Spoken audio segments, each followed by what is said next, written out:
एक गांव में एक बुढ़िया रहती थी जिसके 7 बेटे थे। 6 बेटे कमाने वाले थे और एक बेटा निकम्मा था। बुढ़िया माँ 6 पुत्रों का जूठा 7वें पुत्र को देती। 7वां पुत्र एक दिन अपनी पत्नी से बोला, देखो मेरी माता का मुझ पर कितना प्रेम है। वह बोली, क्यों नहीं, सबका जूठा बचा हुआ तुमको खिलाती है। वह बोला, जब तक आंखों से न देखे मान नहीं सकता। पत्नी ने हंसकर कहा, देख लोगे तब तो मानोगे। कुछ दिन बाद एक बड़ा त्योहार आया। घर में 7 प्रकार के भोजन और चूरमा के लड्डू बने। वह पत्नी की बात को जांचने के लिए सिरदर्द का बहाना बनाकर पतला कपड़ा सिर पर ओढ़कर रसोई में जाकर सो गया और कपड़े में से सब देखता रहा। 6 भाई भोजन करने आए। उसने देखा, माँ ने उनके लिए सुंदर सुंदर आसन बिछाए, 7 प्रकार की रसोई परोसी और आग्रह कर करके उन्हें भोजन कराती रही। वह देखता रहा। 6 भाई भोजन कर उठ गए तब माँ ने उनकी 5 थालियों में से लड्डुओं के टुकड़ों को उठाया और एक लड्डू बनाया। जूठन साफ कर माँ ने उसे पुकारा, उठ बेटा, उठ, तेरे भाइयों ने भोजन कर लिया, तू भी उठकर भोजन कर ले। उसने कहा, माँ, मुझे भोजन नहीं करना, मैं परदेस जा रहा हूँ। माता ने कहा, कल जाना हो तो आज ही जा। वह बोला, हाँ हाँ, जा रहा हूँ। ये कहकर वह घर से निकल गया। चलते समय उसे पत्नी की याद आई। वह गौशाला में कंडे थाप रही थी। वहां जाकर वह बोला, मेरे पास तो कुछ नहीं है। यह अंगूठी है, सो ले लो और अपनी कोई निशानी मुझे दे दो। वह बोली, मेरे पास क्या है, ये गोबर भरा हाथ है। ये कहकर पत्नी ने उसकी पीठ पर गोबर के हाथ की थाप मार दी। वह चल दिया। चलते चलते दूर देश में पहुंचा। वहां एक साहूकार की दुकान थी। वहां जाकर बोला, सेठ जी, मुझे नौकरी पर रख लो। साहूकार को नौकर की सख्त जरूरत थी। साहूकार ने कहा, काम देखकर तनख्वाह मिलेगी। उसने कहा, सेठ जी जैसा आप ठीक समझें। उसे साहूकार के यहाँ नौकरी मिल गई। वह वहां दिन रात काम करने लगा। कुछ दिन में दुकान का लेन देन, हिसाब किताब, ग्राहकों को माल बेचना, सारा काम करने लगा। साहूकार के 7-8 नौकर थे। वे सब चक्कर खाने लगे। लेकिन उसने अपनी लगन, परिश्रम और ईमानदारी से सभी को पीछे छोड़ दिया। उसे अपने किए का फल मिला। सेठ ने भी उसका काम देखा और 3 महीने में ही उसे मुनाफे में साझीदार बना लिया। परिश्रम करते करते 12 वर्ष में ही वह नगर का नामी सेठ बन गया और सेठ अपना सारा कारोबार उस पर छोड़कर बाहर चला गया। इधर उसकी पत्नी पर क्या बीती वह सुने। सास ससुर उसे दुख देने लगे। गृहस्थी का काम करवाकर उसे लकड़ी लेने जंगल में भेजते। इस बीच घर की रोटियों के आटे से जो भूसी निकलती, उसकी रोटी बनाकर रख दी जाती और फूटे नारियल की नरेली में पानी दिया जाता। इस तरह दिन बीतते रहे। एक दिन वह जब जंगल में लकड़ी लेने जा नहीं थी तब उसे रास्ते में बहुत सी स्त्रियां संतोषी माता का व्रत करती दिखाई दी। ये वहां खड़ी होकर पूछने लगी, बहनों, ये तुम किस देवता का व्रत करती हो और इसके करने से क्या फल होता है? इस व्रत के करने की क्या विधि है? यदि तुम अपने इस व्रत का विधान मुझे समझाकर कहोगी तो मैं तुम्हारा बड़ा एहसान मानूंगी। उनमें से एक स्त्री बोली, सुनो, ये संतोषी माता का व्रत है। इसके करने से निर्धनता, दरिद्रता का नाश होता है, लक्ष्मी आती हैं, मन की चिंताएं दूर होती हैं, मन को प्रसन्नता और शांति मिलती है, निपुति को पुत्र मिलता है, प्रीतम बाहर गया हो तो वह शीघ्र लौट आता है, कुंवारी कन्या को मन पसंद वर मिलता है, चलता मुकदमा खत्म हो जाता है, कलह क्लेश की निवृत्ति हो, मोक्ष शांति होती है, घर में धन जमा हो, धन जायदाद का लाभ होता है तथा और भी मन में जो कुछ कामना हो सब संतोषी माता की कृपा से पूरी हो जाती हैं। इसमें संदेह नहीं। वह पूछने लगी, यह व्रत कैसे किया जाता है? ये भी बताओ तो बड़ी कृपा होगी। वह स्त्री कहने लगी, बिना परेशानी, श्रद्धा और प्रेम से जितना भी बन सके प्रसाद लेना। 5.25 पैसे से 5.25 आने तथा इससे भी ज्यादा शक्ति और भक्ति के अनुसार गुड़ और चना लें। हर शुक्रवार को निराहार रहकर कथा कहना, सुनना। इसके ओम बीच कम नहीं टूटे। लगातार नियम पालन के करना।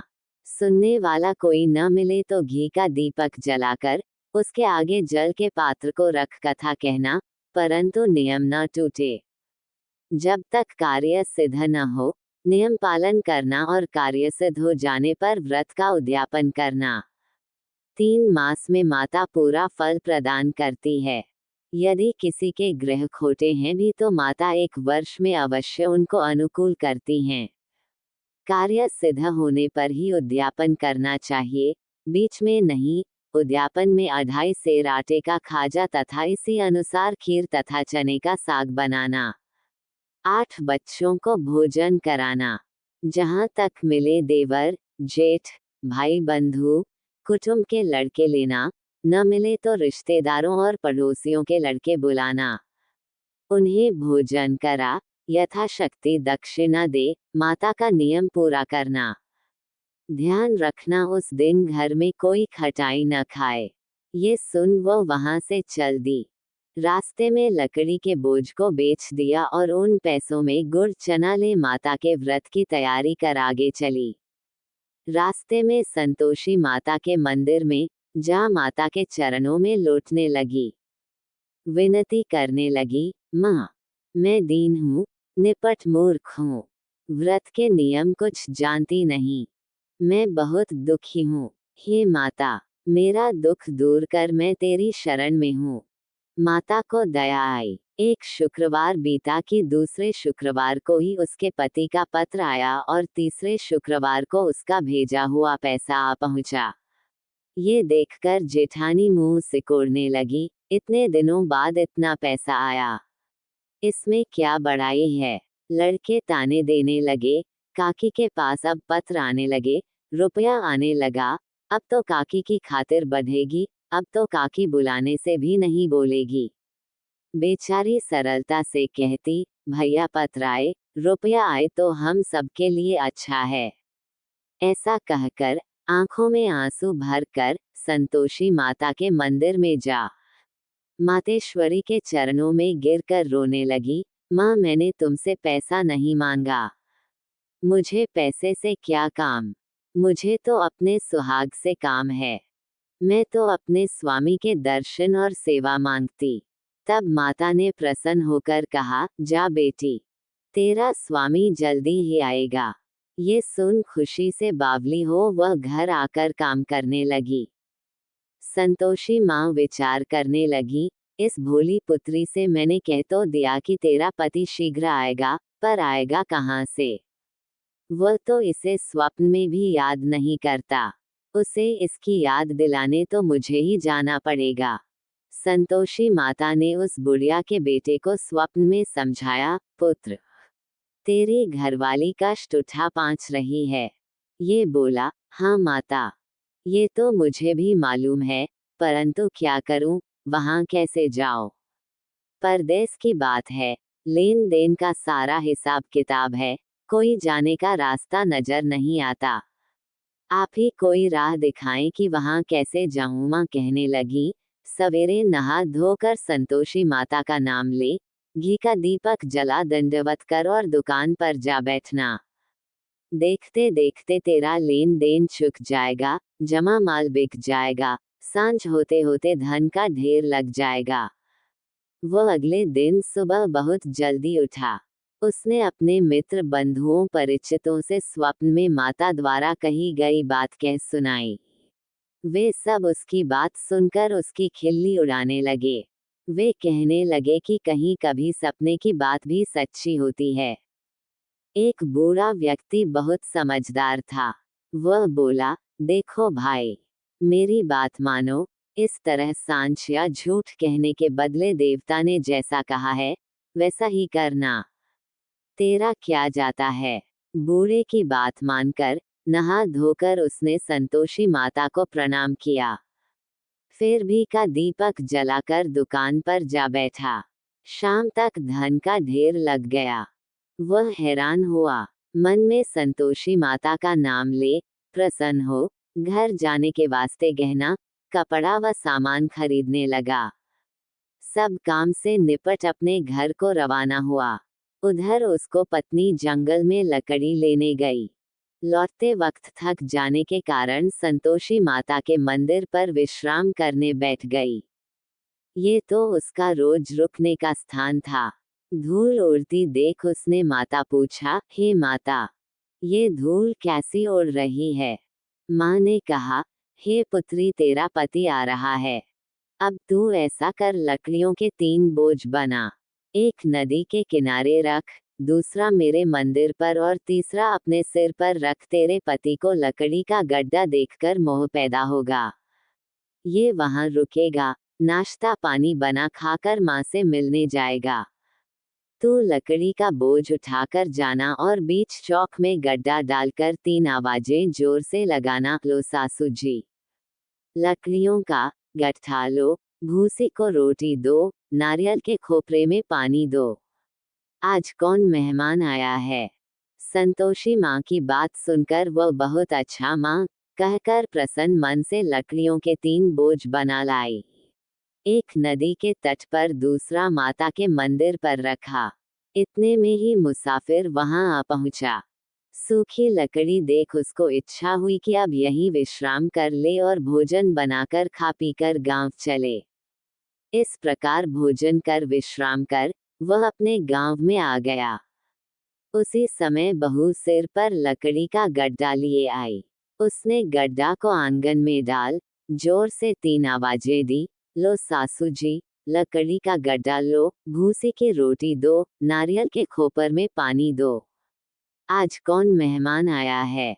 ये सुनकर सास ने अपने दिए हुए कष्टों को भुलाने के लिए कहा, बहू, तू ऐसा क्यों कहती है। तेरा मालिक ही तो आया है। बैठ, मीठा भात खाकर कपड़े गहने पहन। पत्नी की आवाज सुनकर उसका स्वामी बाहर आया और उसके हाथ में पहनी अंगूठी देख व्याकुल हो गया। उसने माँ से पूछा, माँ, ये कौन है। माँ बोली, बेट, तेरी पत्नी है। आज 12 वर्ष हो गए हैं जब से तू गया है, तब से सारे गांव में जानवर की तरह भटकती फिरती है। कामकाज कुछ करती नहीं, 4 समय आकर खा जाती है। अब मुझे देखकर भूसी की रोटी और नारियल के खापरे में पानी मांगती है। वह बोला, माँ, मैंने इसे भी देखा है और तुम्हें भी। मुझे दूसरे घर की चाबी दो, मैं उसमें रहूंगा। ठीक है बेटा, जैसी तेरी मर्जी, कहकर माँ ने चाबी का गुच्छा बेटे के सामने रख दिया। उसने दूसरे घर को खोलकर सारा सामान जमाया। एक ही दिन में वहां राजा के महल जैसा ठाट बाट बन गया। अब क्या था, वह सुख भोगने लगी। अगला शुक्रवार उसने पति से कहा, मुझे संतोषी मात का उद्यापन करना है। पति बोला, बहुत अच्छा, खुशी से कर लो। वह उद्यापन की तैयारी करने लगी। जेठ के लड़कों को भोजन के लिए कहने गई, उन्होंने मंजूर किया। परंतु पीछे से जेठानी ने अपने बच्चों को सिखलाया, देखो रे, भोजन के समय सब लोग खटाई मांगना, जिससे उसका उद्यापन पूरा न हो। लड़के भोजन करने आए, खीर पेट भरकर खाए, परंतु बात याद आते ही कहने लगे, हमें कुछ खटाई खाने को दो, खीर खाना हमें भाता नहीं, देखकर अरुचि होती है। लड़के उठ खड़े हुए, बोले, पैसे लाओ। भोली बहू कुछ जानती न थी, उसने उन्हें पैसे दे दिए। लड़कों ने बाजार जाकर उन पैसों से इमली खरीदी और खाई। ये देखकर बहू पर माताजी ने कोप किया। राजा के दूत उसके पति को पकड़कर ले गए। अब सब मालूम हो जाएगा जब जेल की रोटी खाएगा। बहू से यह वचन सहन नहीं हुए।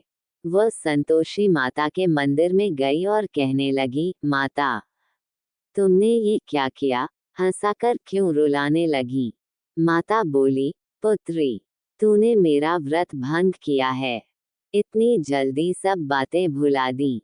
वह बोली, माता, भूली तो नहीं हूँ, न कुछ अपराध किया है। मुझे तो लड़कों ने भूल डाल दिया। मुझे क्षमा करो माँ। माँ बोली, ऐसी भूल भी कहीं होती है। ये बोली, अब कोई भूल नहीं होगी। अब बताओ, मेरे पति कैसे आएंगे? माँ बोली, पुत्री, जा, तेरा पति तुझे रास्ते में ही आता मिलेगा। वो मंदिर से निकलकर बाहर आई तो रास्ते में उसे अपना पति आता हुआ मिला। उसने पूछा, कहाँ गए थे? वह बोला, इतना धन जो कमाया है, उसका कर राजा ने मांगा था, वह भरने गया था। वह प्रसन्न होकर बोली, भला हुआ, अब घर चलो। फिर अगला शुक्रवार आया। वह बोली, मुझे माता का उद्यापन करना है। पति ने कहा, ठीक है, करो। वह फिर जेठ के लड़कों से भोजन को कहने गई। जेठानी ने लड़कों को सिखा दिया कि तुम पहले ही खटाई मांगना। लड़के भोजन करने बैठे, लेकिन भोजन करने से पहले ही कहने लगे, हमें खीर पूरी नहीं भाती, जी बिगड़ता है, कुछ खटाई खाने को दो। ये बोली, खटाई खाने को नहीं मिलेगी, खाना हो तो खाओ। उनके उठकर चले जाने पर उसने ब्राह्मणों के लड़के बुलाकर भोजन करवाया। दक्षिणा की जगह उन्हें एक एक फल दिया। इससे संतोषी माता प्रसन्न हो गई। माता की कृपा से 9 माह बाद उसको चंद्रमा के समान एक सुंदर पुत्र प्राप्त हुआ। पुत्र को लेकर वह प्रतिदिन संतोषी माता के मंदिर में जाने लगी। माँ ने सोचा कि यह रोज आती है, आज क्यों न मैं ही इसके घर चलूं, इसका आसरा देखूं तो सही। यह विचार कर माता ने भयानक रूप बनाया।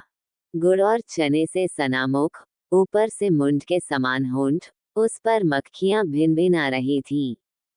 दहलीज में पैर रखते ही उसकी सास चिल्लाई, देखो रे, कोई चुड़ैल डाकिनी चली आ रही, लड़को, इसे भगाओ, नहीं तो सबको खा जाएगी।